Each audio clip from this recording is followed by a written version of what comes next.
Every single time you walk through the automatic doors of your local Woolworths, your brain enters a psychological trap designed to take your money. Not metaphorically, literally. There are behavioural scientists, pricing strategists, and layout engineers whose entire job is to make you spend more than you planned every single week. And it works.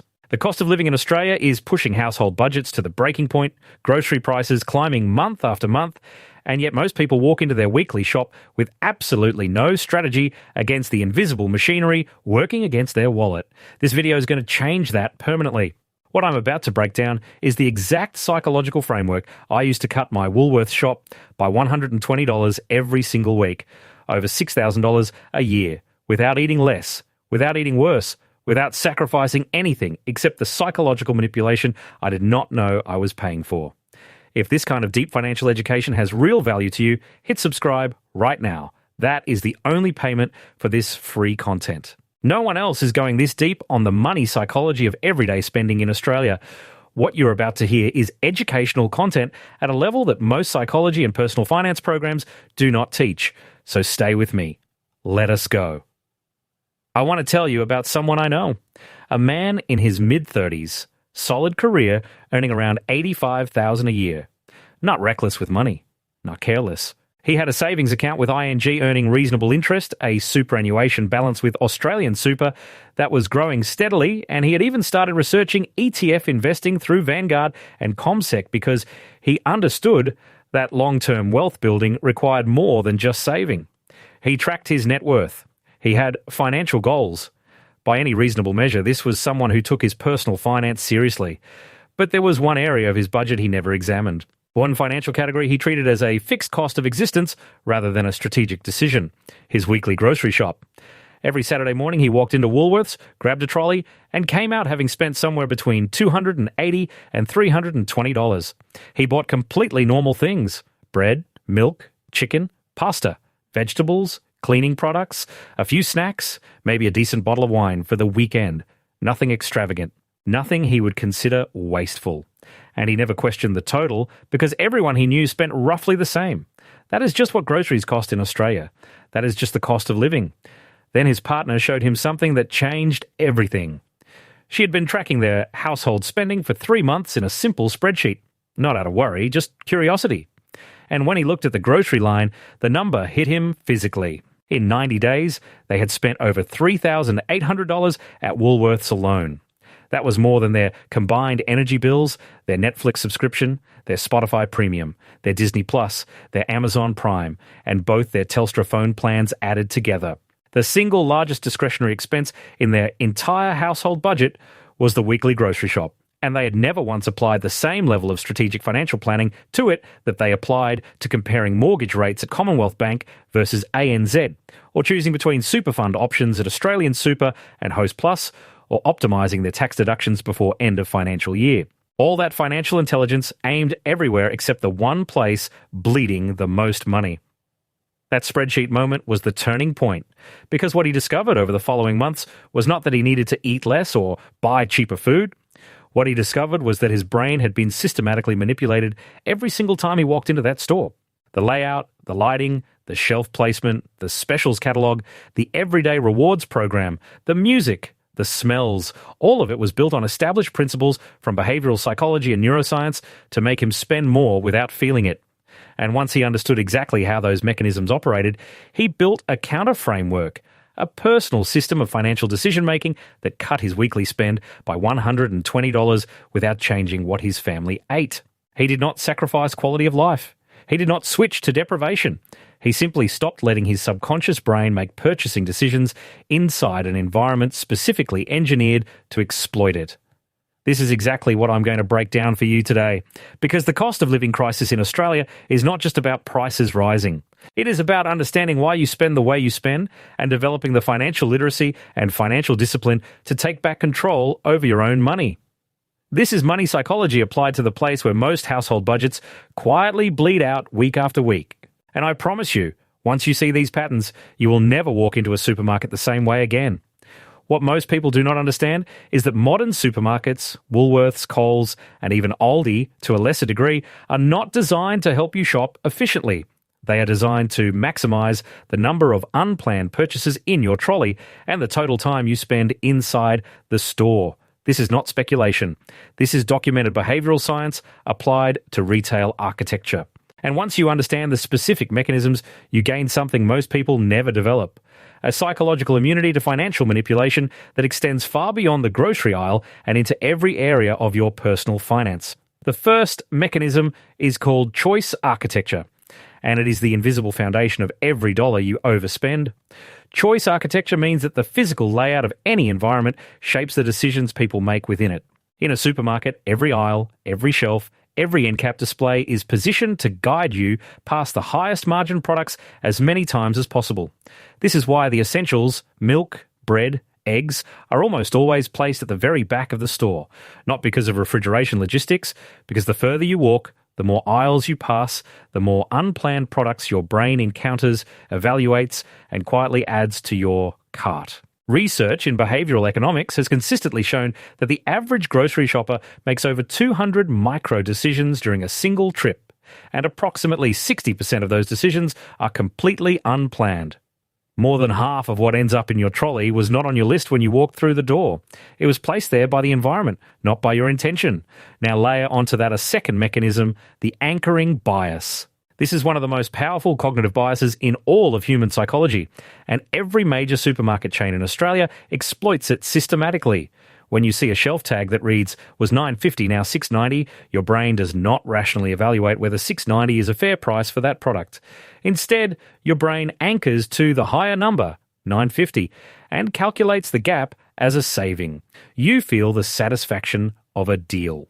Your brain releases a small pulse of dopamine, the same neurotransmitter involved in the pleasure response from social media notifications, from checking your phone, from any unexpected reward. The deal itself becomes the emotional payoff, completely independent of whether you needed the product in the first place. This is why the Woolworths specials catalogue, the Coles weekly deals, and every half-price sticker in the store exist. They are not primarily there to save you money.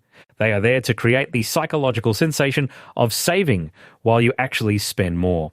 Your weekly total at the checkout always reveals what the individual price tags carefully disguise.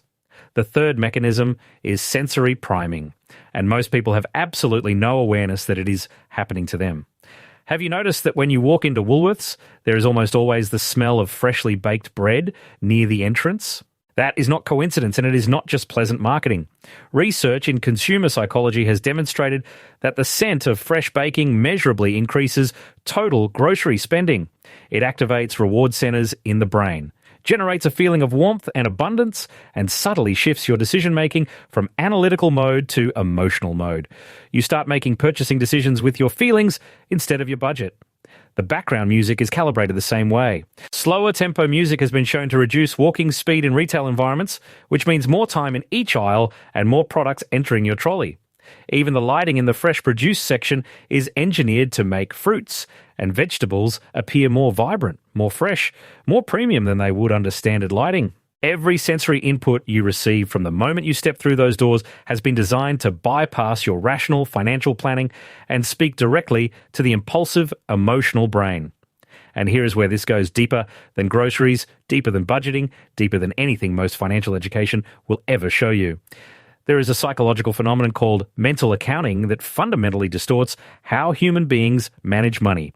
Mental accounting means your brain treats different categories of spending as if they exist in completely separate psychological accounts, even though every dollar comes from the same income. You might be incredibly disciplined about your superannuation, carefully choosing between fund options, optimizing your salary sacrifice contributions, understanding compound growth over decades. You might methodically compare ETF performance on beta shares and Vanguard, analyze dividend yields on the ASX, and dollar cost average into a long-term investment strategy through CommSec or Stake. You might spend hours negotiating your home loan rate with Westpac, comparing income protection insurance policies, reviewing your credit card benefits on your Amex or Visa. These are sophisticated wealth management behaviours. But when you walk into the grocery store, the same brain that performs all of that rigorous financial analysis switches off completely. Groceries feel like survival, not strategy. They feel like a fixed cost, not a financial decision. And because your brain categorizes grocery spending differently from investment or retirement planning, you apply almost zero strategic thinking to the single recurring expense that may be costing you more annually than your combined subscriptions, your gym membership, your afterpay repayments, and your fuel costs put together.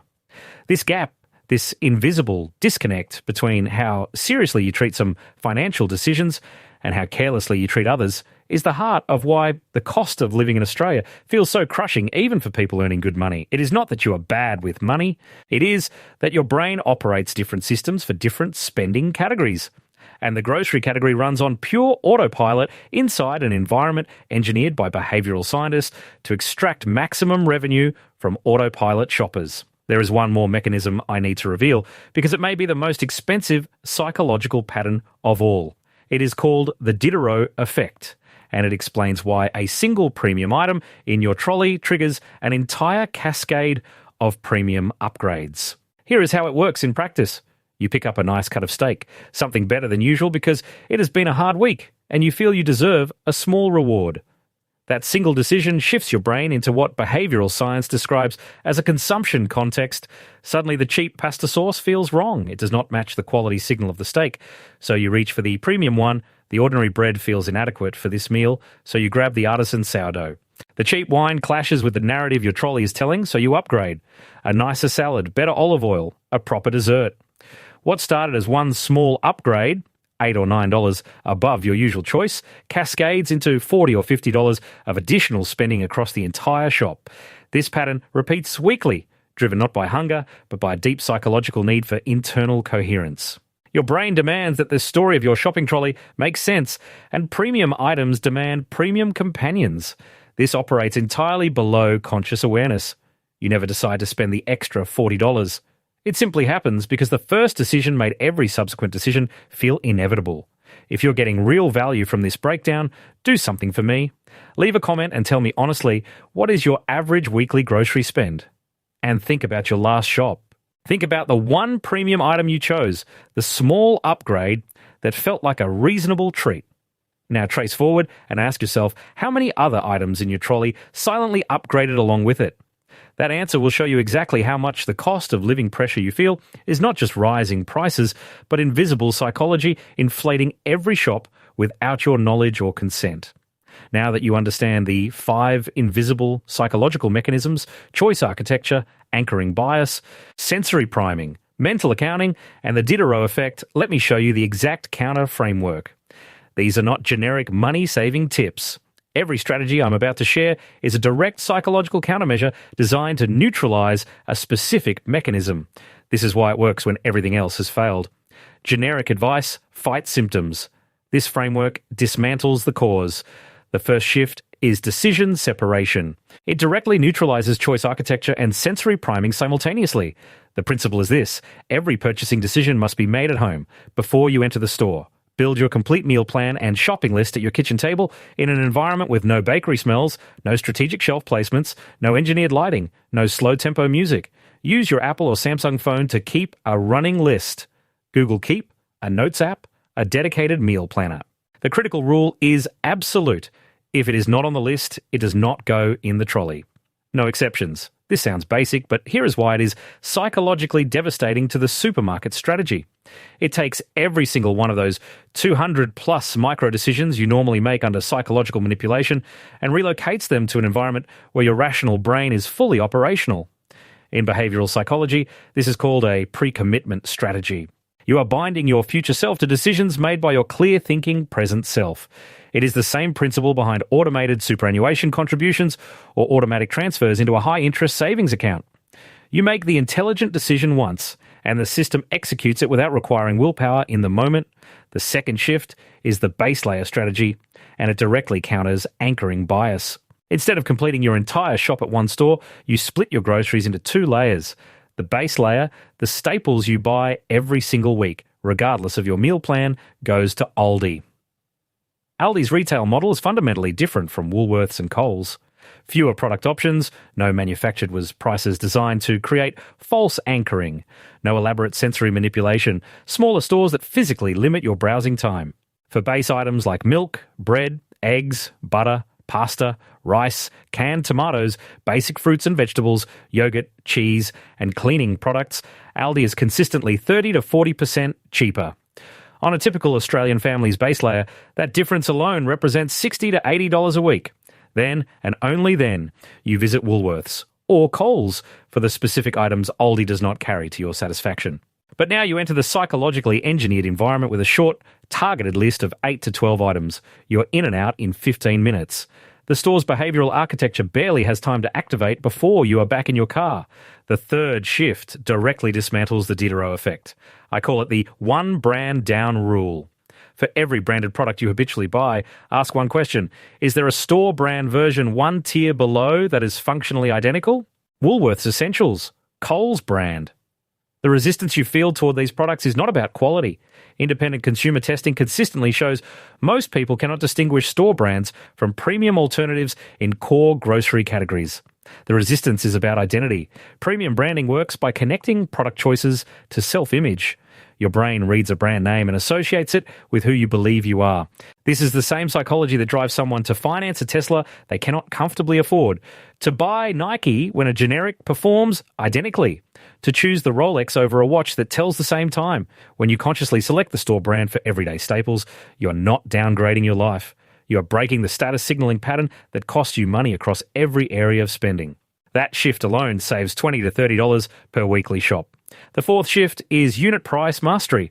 Most people compare products by sticker price, the large number on the shelf tag, but sticker prices are deliberately manipulated through package sizing. In Australia, unit pricing is required on every shelf label by law, but it is printed in small text that most shoppers never read. Start reading it. Train your eyes to find the cost per 100 grams or per litre before anything else. You will immediately discover that the family size pack is often more expensive per unit than the regular, the opposite of what the packaging suggests. The product at eye level, the most profitable shelf position, almost always carries a higher unit price than the identical product on the bottom shelf. 2 weeks of practice, and this becomes automatic. It changes how you see every product in every retail environment for the rest of your life. The fifth shift is the friction protocol. When you see something not on your list and feel the pull to buy it, do this instead. Photograph the product, add it to a maybe list on your phone, and wait 48 hours. If you still want it in 2 days, buy it on your next shop. Research in behavioural psychology shows that approximately 70% of impulse purchases lose their appeal entirely when subjected to even a short delay. The desire was manufactured by the environment, not by genuine need. This principle extends everywhere. It works when Amazon suggests a product. It works before you tap your Visa or MasterCard at any terminal. It works when Afterpay or ZipPay make a purchase feel painless by splitting it into installments your brain does not register as real spending. It works when a credit card offer from Amex promises rewards that feel like free value. Insert a pause between impulse and action, and you let your rational financial intelligence catch up with your emotional brain. That single habit is worth thousands of dollars a year.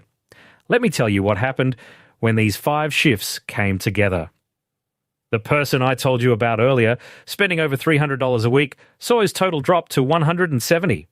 Not overnight. It took about 3 weeks for the framework to become automatic. But once it did, the savings were consistent and permanent. $120 a week saved. $6,240 a year redirected from a supermarket checkout into his family's financial future. He took that $6,000 and set up an automatic monthly investment into a diversified ETF portfolio through Vanguard, broad market index funds, returning historically around 8 to 10% annually through compound growth. He ran the numbers on a basic investment calculator and the projection stopped him cold. If he simply redirected his grocery savings into that portfolio for 10 years with compound returns, that sum grows to over $100,000. $100,000 in net worth. Built entirely from money that was previously disappearing into a supermarket checkout every Saturday morning. Not from earning more, not from some complicated investment strategy or passive income side hustle. From understanding the money psychology of his own spending behavior and building the financial discipline to act on it. But the number is not the real revelation. The real revelation is what this process teaches you about every financial environment you enter for the rest of your life. Once you see the patterns in the grocery store, the choice architecture, the anchoring, the sensory manipulation, The mental accounting traps, the Diderot cascade, you start recognizing them in how car dealerships frame pricing, how banks present mortgage products, how insurance companies bundle policies, how online retailers create urgency with countdown timers, how Afterpay and Buy Now Pay Later services make debt feel weightless by fragmenting the price into amounts your brain does not process as real money.